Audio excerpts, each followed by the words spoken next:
সারা দেশে বিক্ষোভ কর্মসূচি পালন করছে বৈষম্য বিরোধী ছাত্র আন্দোলনকারীরা। তাদের অসহযোগ আন্দোলনের কারণে বিভিন্ন জায়গায় দোকানপাট, যানবাহন চলাচল বন্ধ রয়েছে।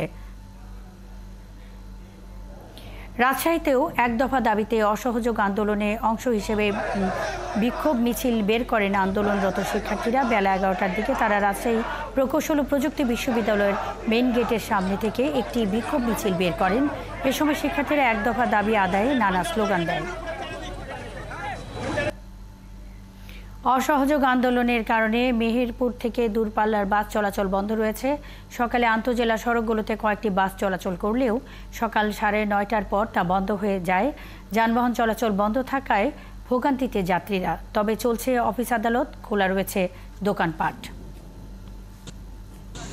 অসহযোগ আন্দোলনের কারণে পটুয়াখালীর কলাপাড়া ও কুয়াকাটায় বন্ধ রয়েছে দূরপাল্লার বাস চলাচল।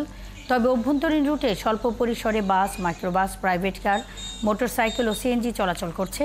সড়কে কঠোর নিরাপত্তা ব্যবস্থা গ্রহণ করেছে পুলিশ।